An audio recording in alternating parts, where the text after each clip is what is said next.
So our standing joke is, if you're going to get bitten by a mamba. Have you ever wondered what snake venom does in human blood? Today we're going to find out right in this room here with Jason Seale. So my original idea was to do the top 3 most recognizable venomous snakes. The reason we are not doing that is because antivenom is not readily available for those species. So you can go check out the previous video I did linked up here where we started this whole process to see what venom actually does in my human blood. If I'm human. So black mambas are, as everybody knows, the largest venomous species of snake occurring in Africa. It's also one of our fastest species.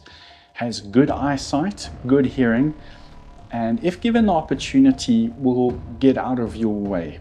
The problem comes in is if you have a sudden exposure to the snake, let's say in a storeroom, or you get off a vehicle and you stand on the snake or near the snake, then the snake will defend itself. This one I've decided to hold a hook stick rather than a camera, but I'll get to holding the camera now. You can put it straight away if you want to. Hey? Put it straight away? Yeah, you didn't need to take it out. But hey, it's not too bad.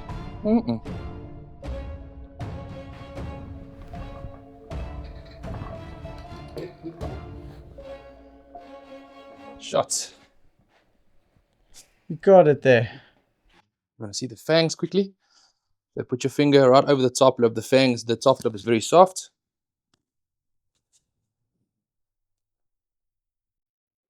There's the venom coming out. But let us waste it here. So let's start off with the neurotoxins, the 2 well-known neurotoxins. Like we've said with the black mambas, you've got your postsynaptic venoms, very, very quick acting. We have them in our cobras and our mambas. They tend to bind very quickly to the neuromuscular junction site, and then they can actually be reversed with the mambas very well within a few minutes. With the cobras, it tends to stay bound longer. That's why it's so important to get the antivenom quick before the neuromuscular paralysis sets in. To reverse that with cobras is usually a lot more difficult than with the mambas. The other venom, which is even scarier, is your presynaptic toxins, which you find in your taipans and your crates. When this actually gets into the neuromuscular junction site, it actually destroys the neuromuscular junction site. Let's try and briefly explain the nervous system. Instead of nerves running throughout your body like cables, picture it as these tiny little neurons which all connect to one another. So you'll have your dendrites, which is basically your receiving end, and then it runs through this cable-like substance to your axon terminals, which then release a neurotransmitter, which is like a chemical in between each neuron, and then from that neuron it goes into the postsynaptic neuron. So presynaptic neuron, postsynaptic neuron. So those neurons then will connect to the neuromuscular junction site, which is the neuron connecting to the muscle. Zoomed in, that will kind of look like this over here. That axon terminal will then release a chemical transmitter like acetylcholine to send signals through to the muscle. Now the venom completely destroys this. So what this means for patients that get bitten by these species is you can have prolonged incubations. In some cases with taipan and crate envenomations, they've been on a respirator for 6 weeks before the body is able to heal that neuromuscular junction site. The presynaptic toxin will actually destroy those binding sites. That's what makes them so dangerous. Now, some of the evidence out there is that in taipan envenomation, you have venom binding within 15 minutes to the various sites in the body, which also makes it a very, very quick acting venom. Okay, Black Mamba.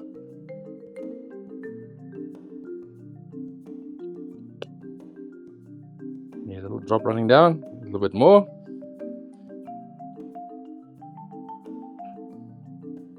Here's a bit more. Here's a bit more. And now you get that smell of curry. Yeah, it's probably pooping on me somewhere. Okay, let's get this fang out. There we go. So there's a little bit of, just actually see-through. It's not even yellow. Not so much.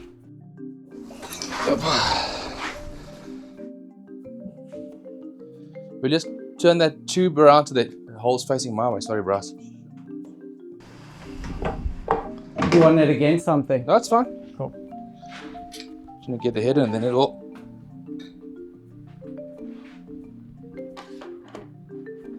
There we go, Mamba done. Sorted. So as you guys know, I work with venomous animals all the time. In fact, I'm in a room surrounded by them and most of my day is spent with these animals. So why did I decide to get Nick to come and extract the venom from these snakes? Well, that's simple. I don't neck venomous animals. That is one of my protocols and one of the things that I've stuck to since the beginning of working with venomous snakes. So I got somebody who's a professional who does it all the time and teaches other people how to do so. So he's more than qualified. Cool. So now we're drawing blood. Nick is a professional. You were a paramedic. I still am. Still am. Still am. Okay, so gonna get 4 mils of blood in each tube. Blood's a bit dark there. Or is that normal?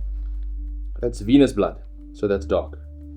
So if you take it out of an artery, there's a lot more oxygen in it, so giving it a bright red color. But because it comes out of a vein, you get that very dark red. It's dripping now. That very dark red blood. So blood, when exposed to oxygen, starts to coagulate. Coagulates, yes. So why we're saying that is because when we're introducing the venom, some venoms do make the blood into like a jelly-like substance. But we're going to take 4 of these, so 1 as a control and then 3 for the different venoms.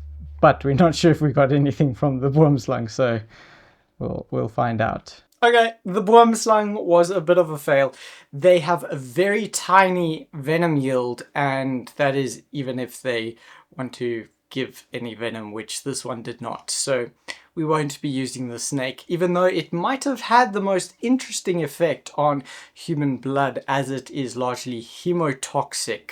So because the oxygen affects the color of the blood, I don't know, it's not related to your video, but during COVID, when the guys came in, we drew arterial blood, we could actually see how low the oxygen levels were depending on the blood, the color of the arterial blood. Oh wow. Now for the fun part, look at that. That's my blood in 4 little test tubes. So we'll write down on these little labels here what we are putting in each and then test to see what's going to happen. What makes venom specifically interesting or unique for us from a scientific perspective? So the whole things with venom is it's not precise. There's a biological cost to production of venom, and that whole process is open to a process where things can and do go wrong in this production process. So to produce toxins is expensive for the animal, whether it be a snake, a spider, or a scorpion. And that whole process is open to disruption. It could be related to environmental temperatures, it could be other factors, but there is the possibility of variations in the venom. And we know even from further study and analysis that juveniles in some species have completely different venom to the adults. So for instance, in a lot of the Bothrops vipers, the venoms are very hemotoxic, causing that venom-induced consumptive coagulopathy, very little localized signs and symptoms. Whereas in the adults, you have both. You have a lot of localized signs and symptoms, and you have the coagulopathy developing as well.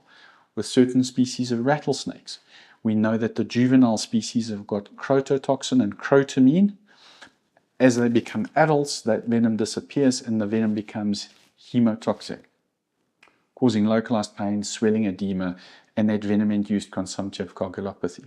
So there is variations even amongst juveniles and adults. I think possibly the sexes as well.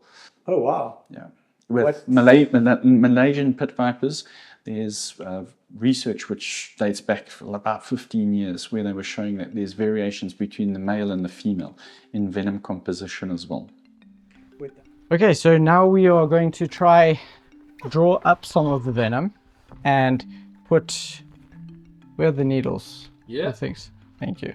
We're going to put the venom from a puff adder and the mamba in these little things so we can get the same amount of venom in each syringe and add that to the same amount of blood, because we drew up 4 mils of blood. 4 mils of Bit blood, of a yeah. story about black mambas. So from our perspective, when we look at snakes, if you're going to get bitten by a black mamba in an urban area like where we are, we have access to a hospital within 10 minutes, and part of our protocol is to phone them and say to them, we're on our way with our antivenom, with a snakebite patient. So by the time we get there, they're waiting for us.